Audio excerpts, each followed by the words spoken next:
Hi, I'm Brittney Davis, school nurse at Avon Elementary. Today I'm going to be reading Chapter 13, The Necklace. Twig scurried into the house. "Well," said his mother, coming from the kitchen, drying her paws. "How was your day?" "I just turned in my metal craft project," Twig replied. He found himself turning red at the ears. "It's pretty good." "Oh," his mother exclaimed. "Funny, you've never liked metal craft before. Now you can hardly wait to get to class. But your take-home assignments, I never see you working on them." I do a lot of them at school in my free time or over at Lily's." Twig answered. He felt his fur ripple nervously. "I like working on them when no one is around, so I wait until after school sometimes." Said Olive. "Well, anyway, I invited Bo over for dinner tonight. She was spreading a brightly covered cloth over the oak table, smoothing it out, and placing a vase of honeysuckle flowers in the center. "Get washed up. He'll be here soon." "What are we having?" called Twig from the wash basin. "Artichokes," Olive called back. That explained the delicious smells. Artichokes stuffed with garlic, pine nuts, spices, and morels, and stewed pawpaws, and deep dish elderberry pie with maple seed custard sauce. Twig's mouth watered. There was a knock at the door and a familiar voice.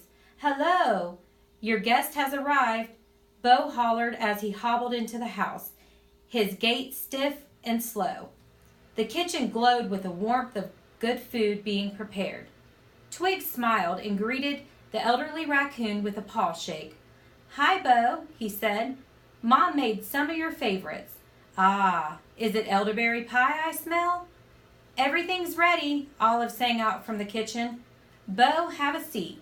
"Thank you," Bo said gratefully, sitting down at his place of honor at the carved bench.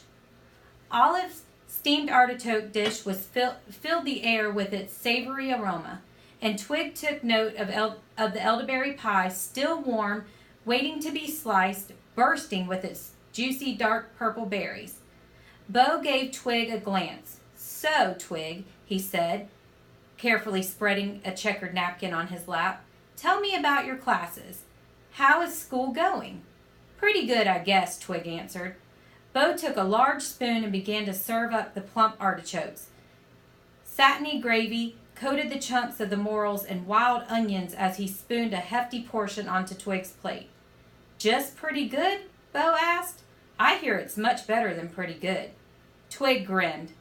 "As I hear it, you created quite a stir with your metal craft assignment. Professor Artemoth saw it and told me your sundial was a buzz of the school." Olive looked at her son. "Twig, what is this all about? You made something outstanding in metal craft?" Twig blushed. Bo continued. "Outstanding is what I heard. He said the best take-home assignment they've seen in years." "Take home?" Olive said. She studied Twig carefully. Twig was blowing on his food, cooling it, pretending not to notice the stares. "Twig, I did the assignment outside," he explained. "I wanted privacy." "Outside where?" Olive asked. "Out in the woods." Olive looked at him suspiciously. "You built a fire? You had your own equipment with you? You took all your tools?" Twig stirred his food, smiling. "I had everything I needed," he said proudly. Bo arched his thick eyebrows as he spoke. "Someday you'll have to tell me your secret of your successes, Twig," he said. Twig devoured his dinner. The artichokes were even tastier than usual.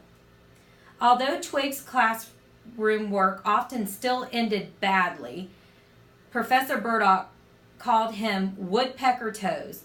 One day, after he fumbled with some molten solder and burned a hole in the work table, it was definitely improving. The delicacy of his work and the use of the more complicated metal combinations became the talk of the school. All the novices and the intermediates came to admire his projects. The accolades made Twig think that maybe he had a chance of becoming Twig Metal Crafter after all. But with the accolades also came rising suspicion. Classmates whispered about the fact that Twig only truly excelled at take-home work, and that the classroom assignments were less successful. The scrutiny only made Twig more nervous, under the watchful eyes of his professors. Basil was particularly annoyed with Twig's successes and was determined to get to the bottom of the mystery. He had quickly gone from the head of the class to second rate in metalcraft, and it infuriated him to watch Twig basking in his praise. He clenched his paws so tightly he felt his claws stabbing into his pads. A few days later, Twig hurried to the tower, carrying a variety of practice supplies, and then he headed with Char to the hidden workplace. After welding a series of straight pins into a filigreed necklace, the two relaxed in a late day sun. Twig smiled, holding up a delicate silver jewelry. I may take this home to Mom. She'd like that I did it in class, he thought about the pleasure she'd have giving it to Olive. But there was also a guilty feeling. He hadn't done this on his own, and he would definitely lose the chance of being named if someone found out about the help he had making it. There was a rustling in the leaves down in the slope. Twig hopped quietly up onto a log.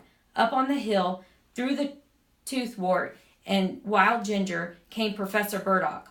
"Oh, gosh, what is he doing here?" whispered Twig. He tried to decide what to do next. Burdock was heading directly through the little sunlit clearing. Twig turned and jumped behind the log. He quickly pulled the dragon beside him, camouflaging him with the sticks and leaves. Char sat blinking. Burdock padded into the clearing. Suddenly he stopped. Twig watched as the weasel jerked his head and then looked closely to the ground. He had spotted something. Twig followed his eyes. He saw a tiny glit of silver in the leaves. The necklace. Burdock bent to pick up the necklace, examining it carefully. He looked around, sensing someone near. His tail flickered and twitched. "Hello," he said. "Who's there?" He stood silent and motionless for a moment. The emerald-colored bee droned into the clearing and then darted off. Burdock paused a moment more, then, draping the necklace over his shoulder, he disappeared down the narrow path.